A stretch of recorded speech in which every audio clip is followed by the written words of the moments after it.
Hello बच्चों, good morning. आज हम लोग कर रहे हैं एप्लीकेशन ऑफ डेरिवेटिव एनसीईआरटी 6.2 जो क्लास 12वीं में बच्चे हैं जिनके मिड टर्म चल रहे हैं या ऑफ कोर्स बोर्ड भी देंगे, तो ये टॉपिक इंपॉर्टेंट तो है, वी कांट इग्नोर दिस। तो हम लोग आज करने वाले एक्सरसाइज 6.2 देखते हैं इसमें कैसे क्वेश्चंस हैं, इसमें इंक्रीजिंग डिक्रीजिंग वाले हैं और इसमें किस तरीके का डिफ्रेंशिएशन चाहिए। ठीक है बच्चों, तो सबसे पहली बात, ये एनसीईआरटी का चैप्टर है, बुक आपके पास होता ही है। एनसीईआरटी सॉल्व करना है बहुत ज़रूरी, उसके बिना बड़ा मुश्किल होता है स्कोर करना। एनसीईआरटी सॉल्व कर लेते हो, उसके बाद आरडी शर्मा करना होता है, उसके बाद और भी आप कुछ भी अदर स्कूल के पेपर्स होते हैं मिक्स वाले, उससे भी ट्राई करनी चाहिए। चलो स्टार्ट करते हैं 6.2। जिन बच्चों ने बिल्कुल भी नहीं किया है, बिल्कुल स्टार्टिंग है ये, यहाँ से सीख सकते हैं कि इंक्रीजिंग डिक्रीजिंग फंक्शन में करना क्या है। Show that the function given by fx is equal to 3x plus 17 is strictly increasing on r। r का मतलब यहाँ रियल नंबर की बात हो रही है। स्ट्रिक्टली इंक्रीजिंग, जब भी आपको स्ट्रिक्टली इंक्रीजिंग होगा तो आपको ध्यान रखना है कि f डैश x क्या होगा, हमेशा पॉजिटिव आएगा। किस पे आएगा? At a value of x, at a value of x। मतलब कि सिंगल डिफरेंशिएशन जब आप करेंगे, अगर आपको पॉजिटिव मिलता है किसी x पे, तो उस इंटरवल में उस x की वैल्यूज़ पे, वो उस इनपुट वैल्यू पे पूरा जो आपको फंक्शन होगा वो इंक्रीजिंग होगा। फॉर एग्जांपल मेरे को फंक्शन क्या दिया गया है? मेरे को फंक्शन दिया गया है 3x प्लस 17। इसको आप डिफरेंशिएट करोगे f डैश x, तो आपको मिलेगा 3। खैर यहाँ पे x की वैल्यू की बात नहीं हो सकती क्योंकि x है ही नहीं, एक कांस्टेंट फंक्शन है। यानी कि जब डिफरेंशिएट किया हुआ वैल्यू अगर आपको पॉजिटिव मिलता है तो हम लोग बोल सकते हैं f(x) is an strictly increasing function. क्या बोल सकते हैं? f(x) is an strictly increasing function.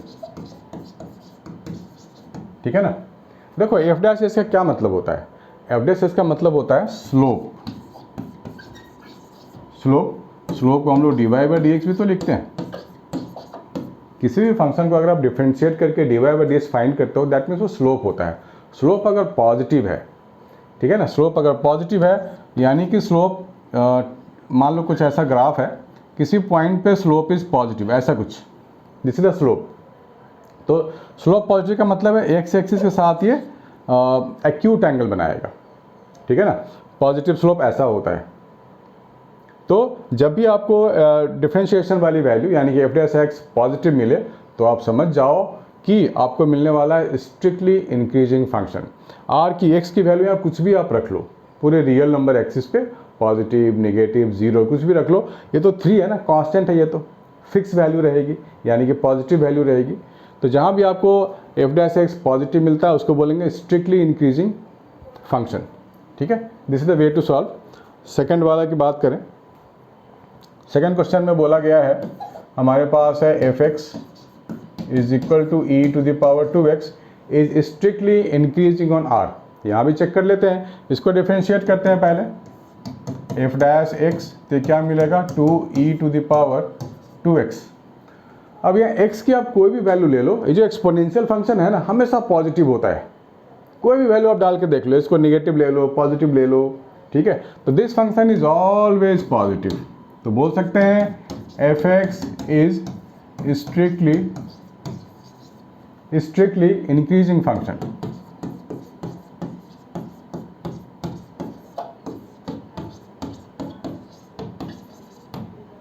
ठीक है ना, बढ़िया है।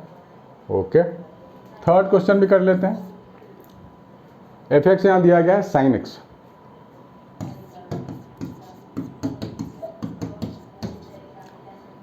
पहला पार्ट बोला गया कि this f(x) is equal to sine x is strictly increasing on, किसमें? 0 से लेके π/2 तक स्ट्रिक्टली इंक्रीजिंग है बोला गया है।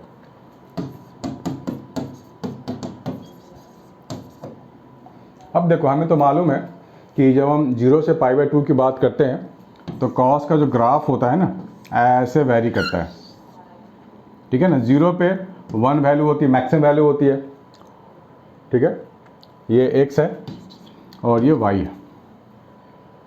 ठीक, और अगर आप ये आप तुम 0 डिग्री की बात कर रहे हैं ना, 30 डिग्री पे लोगे तो cos 30 √3/2 होता है, 0.8 समथिंग पॉजिटिव वैल्यू। तो ये पूरी positive positive positive positive values आपको मिलने वाली है, ठीक है।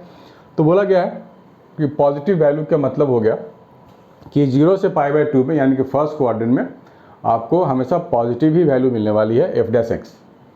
आप कोई भी वैल्यू यहाँ डाल लो, तो आप यहाँ क्या लिखोगे, f'(x) इज ग्रेटर देन 0 इन कहाँ तक, x बिलोंग्स टू 0, π/2, ठीक है ना। 0, π/2 में हमेशा आपको पॉजिटिव मिलेगा ये स्लोप, ठीक है। तो हम लोग कह सकते हैं कि हमारे पास इंक्रीजिंग फंक्शन है इस इंटरवल में, स्ट्रिक्टली इंक्रीजिंग। दूसरा है π/2 से जब हम पाई की बात करते हैं, ठीक है ना, π/2 यहाँ पे है, ये π/2 है, ठीक है, π/2 है, और ये है हमारे पास पाई, और फिर ये हमारे पास है 3π/2। तो π/2 से अगर हम पाई की बात करें, देखो फंक्शन नीचे चला गया, π/2 से पाई के बीच में बात करेंगे तो नेगेटिव फंक्शन है ये। तो हम लोग क्या कर सकते हैं, हम लोग लिख सकते हैं f'(x), ये हो जाएगा cos x, this is less than 0, negative in what, π/2 to pi. तो जहाँ नेगेटिव आए आप समझ जाओ that is strictly decreasing function, ठीक है ना। ये नेगेटिव वैल्यू देगा आपको। सेकेंड क्वाड्रेंट में चला गया आएंगे ना π/2 से पाई, तो हम लोग क्वाड्रेंट के अकॉर्डिंग भी समझ सकते हैं कि cos की वैल्यू सेकेंड क्वाड्रेंट में नेगेटिव होती है, slope will be negative in this case. तो नेगेटिव स्लोप का क्या मतलब है, function is strictly decreasing in π/2, pi. ठीक है बच्चों, प्लीज मेक ए नोट।